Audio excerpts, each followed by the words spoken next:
勾、八、拐、六、5、4、3、2、1，起爆！核聚变，人类所能触及能量的巅峰。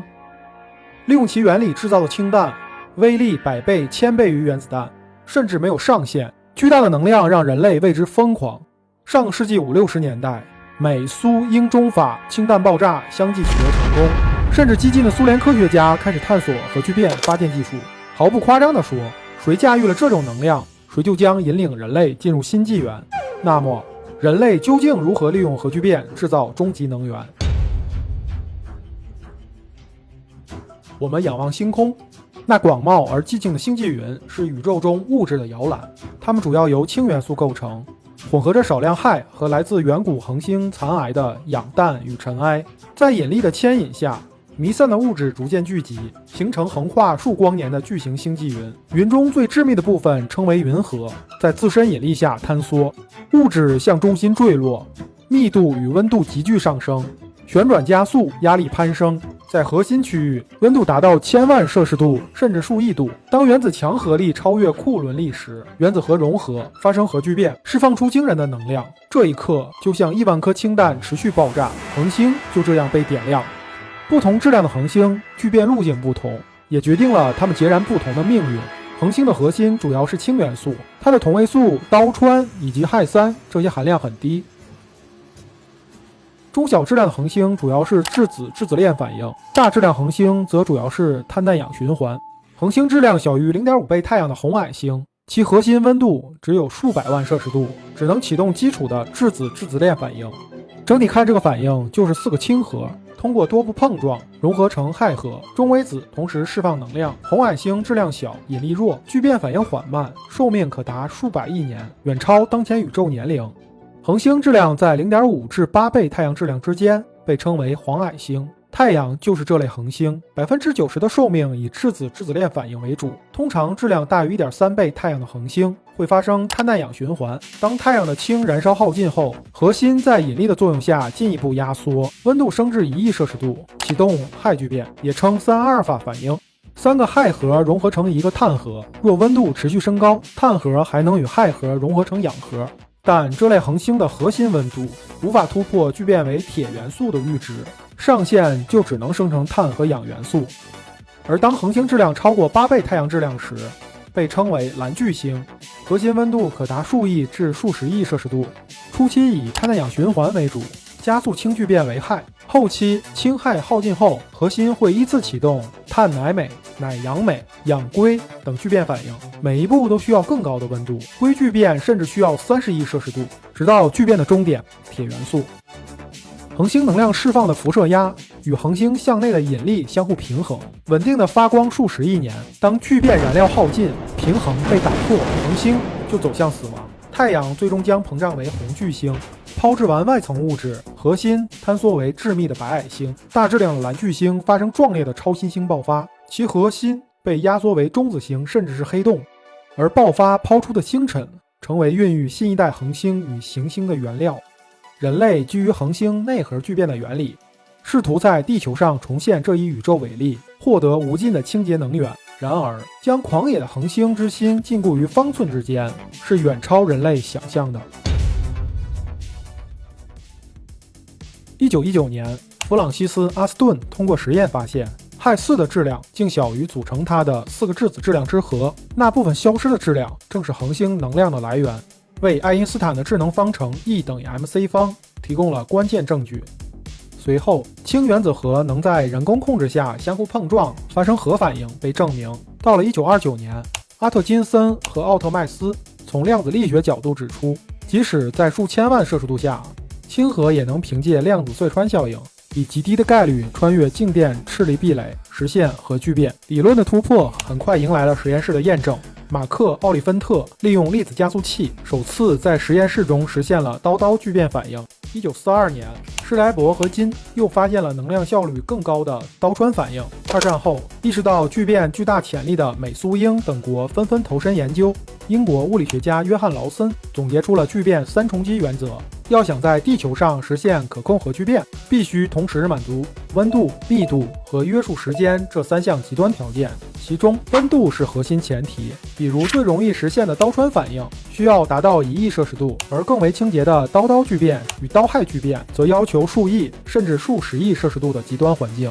以刀川反应为例，在1亿度的高温下，刀和氚原子的外层电子会被彻底剥离，形成一团由原子核和自由电子组成的等离子体。当这团等离子体被约束的足够久、足够密时，刀核和氚核就能克服彼此间的静电斥力，发生融合反应，最终生成一个氦原子、一个中子，并释放出巨大的能量。每克刀川燃料完全反应，释放的能量约等于8吨石油燃烧。然而，要让这团上亿度的火稳定燃烧，必须把它约束在特定的容器中。主要的约束方式有3种：引力约束、惯性约束和电磁约束。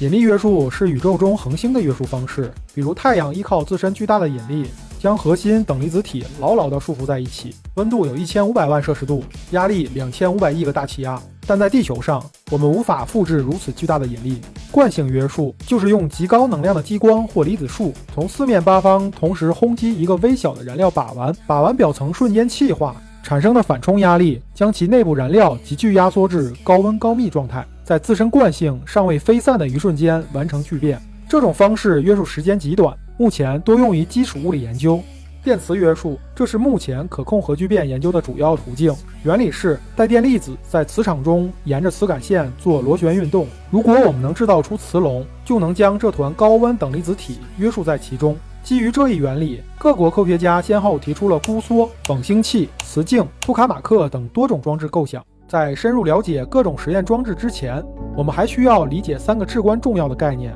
劳森判据、Q 值和点火。我们可以把聚变3重机想象成为让水沸腾的条件，就必须达到100摄氏度。劳森判据就是这个100摄氏度，它是聚变反应能够持续发生所需的最低条件。Q 值又叫能量增益因子，是最直观的效率指标。Q 值小于1，入不敷出，装置消耗的能量比产生的还多。Q 值等于1，就是收支平衡。就好比烧水，柴火的热量刚好抵消散失的热量，水能沸腾，但仍需要不断添柴。Q 值大于1，就是产生净能量的增益了。Q 远远大于1，这才是聚变反应研究的目标，实现了才能商业发电。点火是一个理想状态，此时聚变反应自身产生的能量足以完全补偿等离子体的所有能量损失，不再需要任何外部加热，反应可以像真正的恒星一样自我维持下去。这相当于升起了一堆能自己不断添柴的火。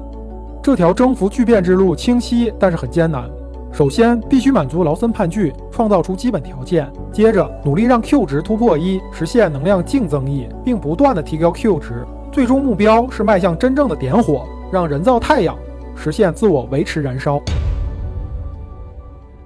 最初的磁笼、姑缩装置，在探索核聚变的道路上，科学家们构思出的第一种设备是姑缩装置。它的原理非常简单，电流自身产生的磁场会像一道紧箍咒，将等离子体向内压缩，使其达到发生聚变所需的高温和高密度。1946年，英国科学家汤姆逊与布莱克曼提出了关键的环形姑缩概念，以解决直线装置中等离子体从两端逃逸的问题。次年，他们便建成了早期装置进行验证。与此同时，另一位曾参与曼哈顿计划的英国科学家塔克，在1951年建造了名为霍燃器的环形姑缩装置，意思就是一台或许能够成功的机器。它利用为测量氢弹爆炸而开发的高速摄像机，首次清晰地捕捉到等离子体被磁场姑缩成明亮环形的瞬间。仿星器顾名思义，就是仿造恒星的机器。1951年，普林斯顿大学的莱曼斯皮策想出了一个绝妙的约束办法，将环形的反应室像拧麻花一样扭成8字形，并利用一系列复杂造型的线圈制造出一种自带旋转变换的磁场。这种巧妙的磁场设计能从根源上抵消导致等离子体逃逸的漂移效应。然而，这个天才的构想却受限于当时的工程能力，那些形状怪异的复杂线圈极难制造。早期的仿星器性能始终不佳，约束效果远逊于同期更简洁的托卡马克，研究就此陷入长期的低谷。转机出现在上世纪90年代，随着超级计算机的崛起，科学家们终于能够精确计算并设计出理想的3维磁场，并建造出复杂的超导磁体。德国的文德尔施坦因7-X 验证了仿星器天生稳定的独特优势，成为了托卡马克并驾齐驱的重要技术路径。磁镜装置的灵感源于地球磁场捕捉宇宙射线的自然现象——磁镜效应。当地球两极的强磁场将运动的带电粒子反射并束缚在两地之间时，便形成了一个天然的粒子陷阱。科学家据此设计出直筒型的磁镜装置，在其两端制造更强的磁场，形成两面磁力镜子。当中心区域的等离子体沿磁力线向终端运动时，多数粒子会被这面镜子反射回中心，如同被关进了一个两端开口的磁力陷阱，从而实现对高温等离子体的约束。1952年，约克和波斯特建造了最早的直线型磁镜装置。然而，它存在的两个致命问题，一个是有一定比例的粒子仍会从两端逃逸，就像一个关不住门的笼子；还有一个就是等离子体自身也存在微观不稳定性，但受限于固有的终端损失问题，在与国际主流托卡马克路线的竞争中，磁镜装置逐渐淡出视野。1950年，塔姆与他的学生萨哈罗夫提出了托卡马克的构想。托卡马克一词源于俄语的环形容器，与词约数的首字母组合，直白地揭示了其核心结构是一个环形的磁容器。托卡马克装置主要由真空室和复杂的磁体系统构成。磁体系统包括产生环形磁场的环相场线圈，产生等离子体电流的中心螺管线圈，以及用于控制等离子体位置和形状的极相场线圈。它们共同编织成了一个精密的磁笼。作为托卡马克的发源地，苏联在1954年至1995年间建造了20多个实验装置。1958年，世界上第一个真正意义上的托卡马克装置 T1 建成，它首创的金属衬套成为后来真空时包层的雏形。真正的历史性突破来自于 T3 装置。1968年， T3 实现了等离子体电子温度超过1000电子伏特，并且其能量约束时间达到了其他国家同类装置的10倍。这一结果在1969年的国际会议上公布时引发了广泛质疑。为了自证清白，苏联邀请英国卡拉姆实验室的团队携带当时最先进的汤姆逊散射诊断设备进行独立测量。测量结果完全证实了苏联的数据。该成果于1969年11月发表在《自然》杂志上，掀起了托卡马克的研究热潮，让核聚变发电成为了可能。此后，美国的 TFTR、欧盟的 JET、日本的 GT-60 等大型装备相继建成，与苏联的装置并称为世界4大托卡马克。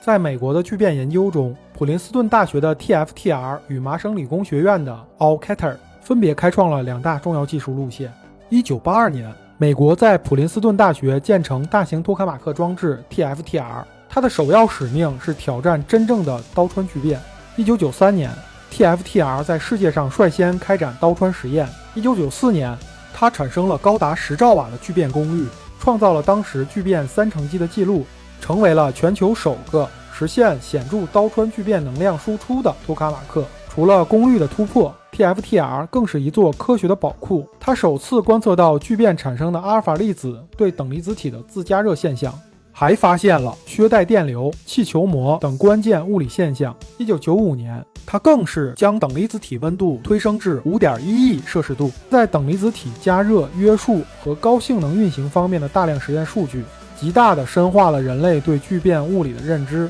由于刀穿反应产生的大量中子辐射活化了装置材料，在1997年退役后被永久封存。与 TFTR 路径不同，麻省理工学院自1972年起发展的 Alcatel 则专注于利用强磁场在紧凑空间内实现高性能等离子体。其改进型 Alcatel C 型创造了13特斯拉的环相磁场强度记录，并保持至今。1991年建成的 Alcatel C-MAD 在2016年创造了相当于2个大气压的等离子体压力世界纪录。其核心团队在装置退役后创建了联邦聚变系统公司 CFS， 致力于开发基于高温超导磁体的紧凑经济型聚变能源。CFS 正在建造的世界首台全高温超导托卡马克 SPA， 目标就是以更小的规模和更低的成本实现净能量增益。这个公司在2021年完成了18亿美元的巨额融资，吸引了包括比尔盖茨、谷歌在内的顶级资本，直接点燃了全球私营核聚变的投资热潮，催生了一大批民营的核聚变企业。在欧洲联合环 JET 自1983年在英国建成后，长期扮演着全球聚变研究的旗舰角色。作为当时世界最大的托卡马克 ，JET 在1991年首次进行了刀穿混合燃料的实验。1997年，它更是创造了16兆瓦的聚变功率输出，这一记录至今未被任何托卡马克超越，对应的能量增益 Q 值达到了 0.67。在退役前的最后几年，JET 依然不断突破，2021年实现了59兆焦耳的刀穿聚变能量输出，并在2023年将记录刷新到了69兆焦耳，其巨大的等离子体体积达到了100立方米。直到2022年，日本的 GT-60SA 建成才被打破。运行40年后，JET 于2023年12月退役。德国的 SDAX 及其升级版 SDAX-U 同样是欧洲聚变研究的中流砥柱，它获得了2项突破，一个是首次发现了高约束模式，这种模式能显著地提升等离子体的性能和约束能力，现已成为所有主流托卡马克的标准运行模式。还有一个就是成功地验证了偏滤器的关键作用，它能有效地排出杂质和热量，维护等离子体的纯净与稳定。其继任者 SDAX-U 率先使用钨作为第一臂材料，为未来聚变堆面对的材料难题开辟了重要的研究路径。日本的 GT-60 于1985年建成，并在1991年升级为性能更强的 GT-60U。虽然它使用的燃料是氘，不能直接产生巨大的聚变功率，但通过精密的测量和推算， GT-60U 在1996年实现了等效聚变增益 Q 值达到了 1.05，首次在原理上验证了托卡马克能够实现能量净增益。1998年，它更将这一记录提升至 1.25， 并且至今仍保持着托卡马克能量的最高增益记录。除了能量增益的突破， GT-60U 还展现了卓越的综合性能。它能在非超导托卡马克中将高温等离子体稳定地维持超过100秒，并创造了 5.2 亿摄氏度的等离子体温度世界纪录。GT-60U 于2010年完成其历史使命后退役。当常规托卡马克在等离子体参数上高歌猛进时，其脉冲运行模式和巨大的运行能耗也成为了无法忽略的瓶颈。要实现稳态运行，而解决问题的钥匙便是超导技术。1978年，苏联建成了世界上首个超导托卡马克 T7， 它采用的铌钛超导磁体首次显著降低了维持强大环相磁场的能耗。1988年，苏联又建成了 T15， 使用了更先进的铌3烯超导材料。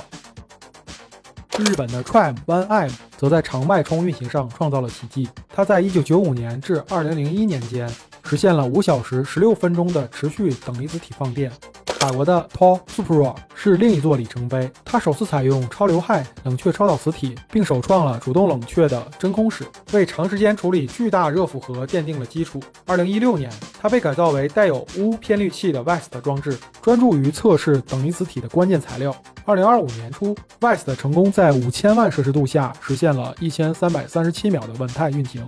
但真正要实现稳态运行，托卡马克的所有磁体都必须采用超导技术。然而，早期装置如苏联的 T7、T15 仅部分超导。美国曾于1992年提出全超导托卡马克 TPX 计划，虽因预算问题终止，但其设计理念影响深远。目前，成功建成全超导托卡马克的国家仅有中国、韩国和日本。在这些国家项目之上，是规模空前的国际协作项目 ITER。它源于1985年里根与戈尔巴乔夫的共同倡议，要联合全球力量，验证聚变能的科学与工程可行性。参与国包括了中欧美、日俄印韩等7方，共35国，总投资约200亿欧元。ITER 的目标是宏伟的，要实现500兆瓦的聚变功率输出，能量增益 Q 值大于10，并探索 Q 大于30的点火条件。然而，自2006年启动以来，这个理想国般的工程一直深受延期与超支的困扰，多国协作的复杂性使其建设进程屡屡受阻，最终建成时间至今仍不确定。我国聚变事业的发展几乎与世界同步。1958年，建造了核聚变实验 Z 估缩装置雷公和脉冲压缩磁镜装置小龙。1960年代，黑龙江技术物理研究所先后建设了角相1号、角相2号装置，深耕估缩技术。与此同时，网星器凌云装置也启动建设，于70年代初在四川乐山制造成功。进入到1980年代，国家提出了热中子堆、快中子堆、聚变堆、核能发展三步走战略，研究所高校陆续建立研究平台，这其中的中坚力量是核工业西南物理研究院和中国科学院等离子体物理研究所。1984年，核工业西南物理研究院建成了我国第一台中型托卡马克装置环流1号。1995年，德国的马克思普朗克等离子体物理研究所将其退役的 ASTEX 托卡马克捐赠给中国。技术经过消化和吸收后，2002年建成了环流器2号，是我国第一个带有偏滤器的托卡马克。偏滤器如同排气阀，能有效排出杂质和控制热量，是研究高参数等离子体的关键部件。2020年建成的中国环流器3号是目前国内规模最大、参数最高的托卡马克装置之一。继年初实现离子温度 1.17 亿度、电子温度 1.6 亿度突破后，近日更同时实现了等离子体电流100万安培、离子温度1亿摄氏度高约束模式运行。另外一个重要的研究机构中科院等离子体物理研究所，基于苏联原件的小型托卡马克，在80年代建成了 HT-6B 和 HT-6M。1990年，由于经费困难，苏联库尔恰托夫原子能研究所将退役的 T7 超导托卡马克赠给了中国。中方科研团队对 T7 装置进行了彻底研究和升级改造，建成了我国第一个超导托卡马克 HT-7。随后，在2006年自主建成了世界上第一个全超导托卡马克东方超环 EAST。今年年初，EAST 在1亿度高温下实现了1066秒的长脉冲高约束膜等离子体运行，创造了世界纪录。目前，聚变堆主机关键系统综合研究设施 CRAFT 又称跨富，即将于2025年底全面建成，为超导磁体、偏滤器等关键技术提供了先进的测试平台。与此同时，新一代燃烧等离子体实验超导托卡马克 BEST 已进入最终总装阶段，计划2027年实现首次点火，目标是 Q 值大于5。在聚焦托卡马克这一主流技术的同时，作为技术备份，也要探索仿星器、反场箍缩、直线等离子体装置、偶极场装置等其他技术路线。这些多元化的技术探索虽处于不同发展阶段，但与托卡马克路线形成了有力互补。在国家队扛大旗、稳步推进的同时，来自民营的力量也悄然崛起。民营公司更倾向于探索新概念、小型化、低成本的技术路径。创立于2021年的星环聚能研发的 Sunnis-2 球形托卡马克装置，在2023年便实现了环相磁场指标全球领先。2025年启动建设下一代装置星环1号。能量起点则在2024年建成了全球首台全高温超导托卡马克装置洪荒70，刷新了美国公司宝石的通流实验磁场强度世界纪录。新奥集团选择的氢硼聚变路线研发的玄龙杠 500U 装置，于今年4月实现了全球首次兆安级氢硼等离子体放电。